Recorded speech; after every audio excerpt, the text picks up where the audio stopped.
பிரபல நகைச்சுவை நடிகர் கிருஷ்ணமூர்த்தி மற்றும் கர்நாடக இசை பாடகி எம்.எல். வசந்தகுமாரி தம்பதிகளின் மகள்தான் நடிகை ஸ்ரீவித்யா.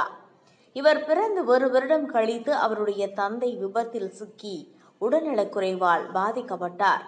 இதன் காரணமாக குடும்ப பொறுப்பு அனைத்தும் அவரின் மனைவி பார்த்து கொள்ள வேண்டிய நிலை வந்துருச்சு.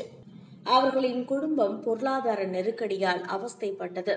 இதனால் ஸ்ரீவித்யா அவரது 14வது வயதில் திரையுலகிற்கு நுழைய வேண்டிய நிலை ஏற்பட்டது. நடிகர் திலகம் சிவாஜி கணேசன் நடித்த திருவருட்செல்வன் என்ற படத்தின் மூலமாக தமிழ் சினிமாவில் அறிமுகமானார் ஸ்ரீவித்யா. பின்னர் பெட்டராஷி பெத்தம்மா என்ற படத்தின் மூலம் தெலுங்கு திரையுலகில் அறிமுகமானார். ஸ்ரீவித்யாவின் அசாத்திய நடிப்பு, அசத்தல் நடனம், ஈர்க்கும் அழகு பட வாய்ப்புகளை அள்ளி குவித்தது. சினிமாவில் டாப்ல இருந்த காலப்பகுதியில் ஸ்ரீவித்யாவுடன் பல படங்களில் கமல்ஹாசன் இணைந்து நடித்திருப்பார். ரீல் வாழ்க்கையை தாண்டி கமல் ஸ்ரீவித்யாவின் ரியல் வாழ்க்கையிலும் நுழைந்தார். ஸ்ரீவித்யா, கமல்ஹாசன் இருவரும் ஒருவரை ஒருவர் காதலித்தனர். ஆனால் ஸ்ரீவித்யாவின் தாய் இவர்களின் திருமணத்திற்கு ஒப்புக்கொள்ளவில்லை. இதனால் இவர்களின் காதல் தோல்வியை சந்தித்தது. கணவரின் சதியால் சொத்துக்கள் பறிபோகின.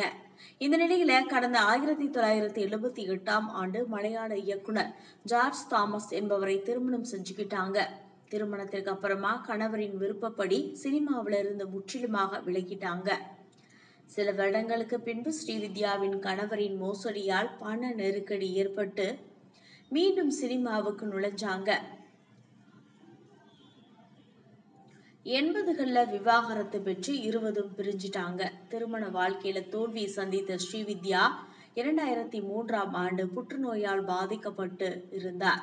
வாழும் நாட்கள் குறைய ஆரம்பிக்கும் போது தன்னிடம் இருந்த கோடிக்கணக்கான சொத்துக்களை இசை நடன கல்லூரியில் படிக்கும் ஏழை எளிய மாணவர்களுக்கு உதவித்தொகையாக வழங்கினார்.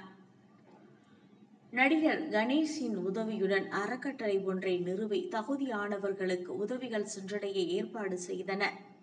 சரியாக 3 வருட காலம் புற்றுநோயுடன் போராடிய ஸ்ரீவித்யா கடந்த 2006ஆம் ஆண்டு 53வது வயதில் இந்த உலகை விட்டு பிரிந்தார். இதை பத்தின உங்க கருத்தை பதிவு பண்ணுங்க.